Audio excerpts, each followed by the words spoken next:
The Chronicles of Princess Lairynvela, Birth of the Dark Kingdom. You are likely familiar with those timeless tales of fantasy, stories woven with magic and adventure, crafted to captivate, inspire and awaken the imagination. But what if you found yourself in a world unlike anything you have ever known? A realm without death, where existence flows in an endless cycle. A place where death marks not an end, but a beginning. A world devoid of humans, inhabited solely by monsters. A world so stunning in its natural beauty, so otherworldly and serene that one could spend days simply gazing at it. A place where you are not deemed an enemy unless you break the law or disturb the peace. This is the world into which Princess Lairynvela was born. Let us now turn to the human world at the very moment when events began to stir. As is customary in tales of fantasy, this world was not home to humans alone. It teemed with beast folk, orcs, trolls, dwarves, forest spirits, elves, magical beasts, dragons, serpents, and more. Kingdoms thrived, guilds formed, mages studied, adventurers ventured into perilous dungeons, quests unfolded, and the ordinary people lived out their everyday lives. At the heart of the continent lay a land set apart, known variously as the Forgotten Lands, the Dark Lands, or the Forbidden Lands, surrounded on all sides by the 6 great kingdoms. Many referred to it simply as the Cursed Kingdom, for its size rivaled that any realm. These lands were steeped in dark manner and inhabited solely by monsters. Long ago, the kingdoms had cast out countless creatures, driving them into this central region. Now they remained ever watchful, fearing the return of the very beasts they had exiled. Fortunately, a powerful light barrier, forged by holy priestesses, protected the kingdoms. This vast shield encircled the Dark Lands entirely, strengthened by 6 sacred light artifacts, one from each kingdom, amplifying its power. The presence of dark mana in these lands was not just a curse, but a mark, an inescapable stain, like a birthmark etched into the skin of the world. Countless attempts to cleanse the region with light and sacred magic had all ended in failure. For humans, the Darklands were perilous. The air was thick and hard to breathe. The skies remained cloaked in endless twilight, sunlight barely reaching the earth. Without magical artifacts, a person would succumb to the sheer density of dark mana, long before any monster even found them. At one such council of kings, a rare gathering of all 6 monarchs, a pressing matter demanded attention should the Dark Lands be claimed by one of the kingdoms. As unclaimed territory, they had no legal protection and had become a haven for bandits, smugglers, and slave traders.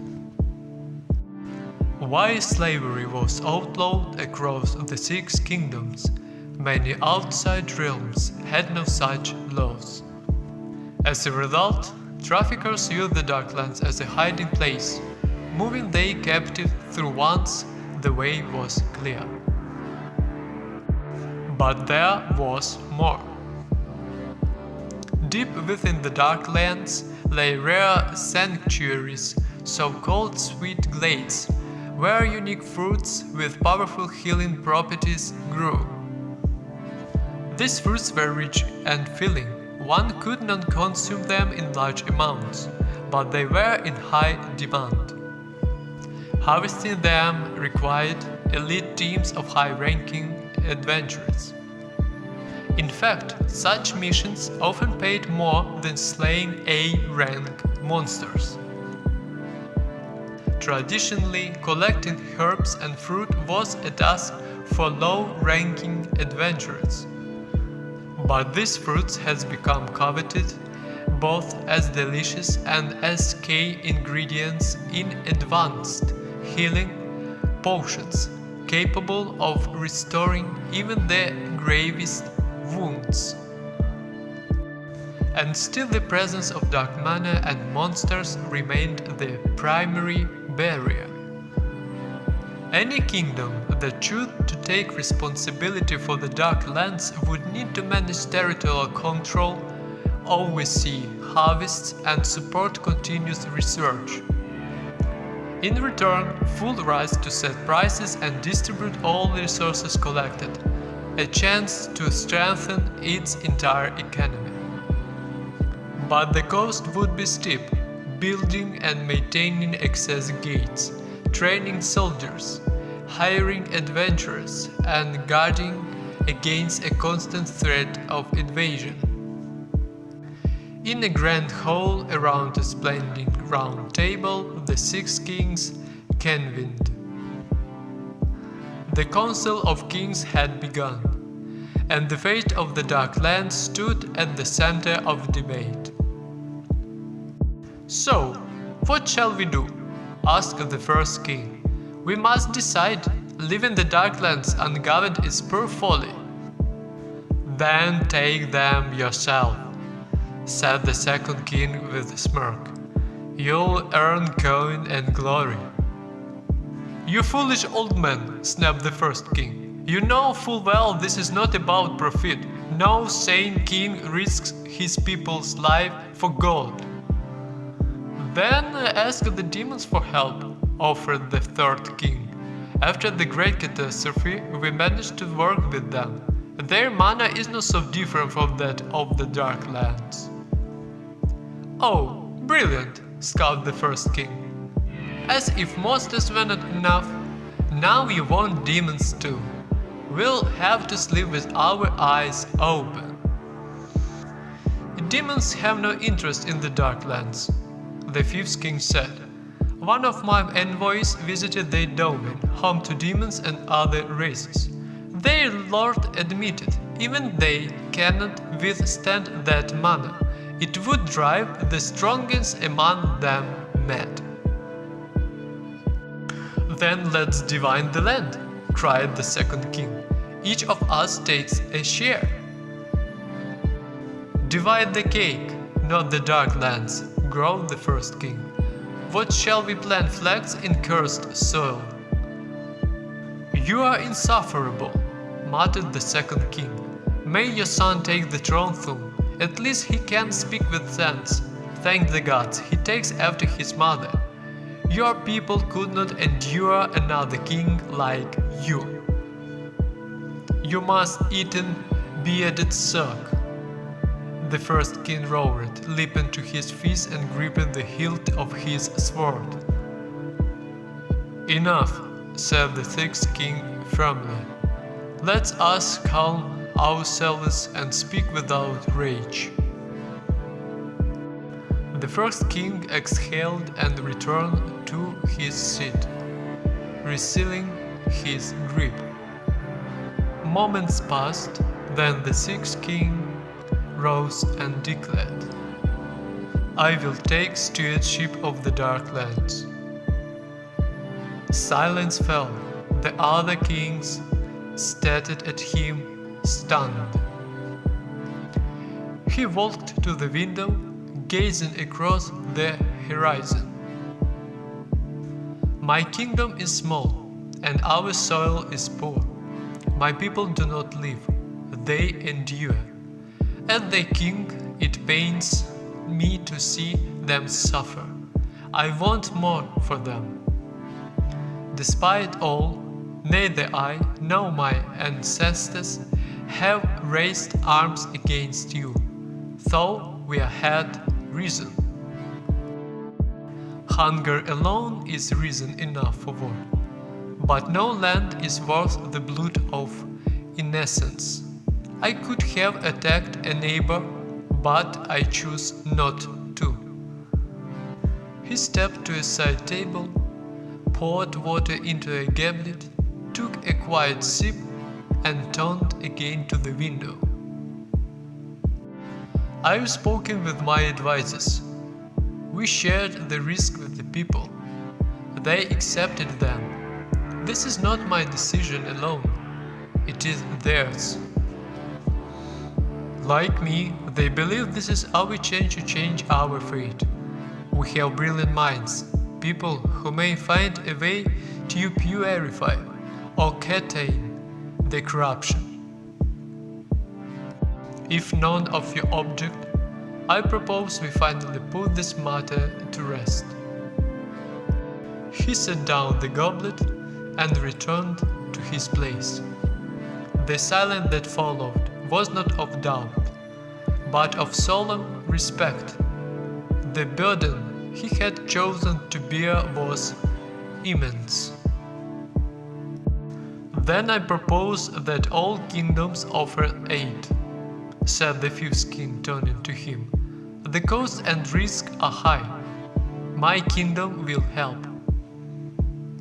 One by one, the others agreed. The council concluded with the signing of accords. A new map was drawn. With the stewardship granted, the sixth kingdom expanded nearly to the size of the third, now the fourth largest among them, though once the smallest. Time passed. Enormous gates of stone and enchanted crystal were raised, opening the way into the dark lands. The people learned to navigate the shadows, gather the fruits, and adapt. The economy of the sixth kingdom began to flourish. And yet, none of the other kings envied him. His people had endured what others never would. Now they believed he had earned their future. Then one clear day, a surge of manna shook the land, followed by a flash of light and tremor in the earth. From the swirling mists of dark manna, a towering black castle emerged. Fruit gatherers reported the dark manna surrounding it had vanished. Mages took to the skies on magical beasts to investigate. Around the castle stretched a vast land, free of monsters, dark manna, and withered trees. Instant life flourished. It was as if an enchanted island has formed with the ancient black castle at its heart. It was soon revealed to be a dungeon. From the day forward, the Dark Lands gained a new name, the Dark Kingdom, and in time the Sixth Kingdom came to be known by that name as well.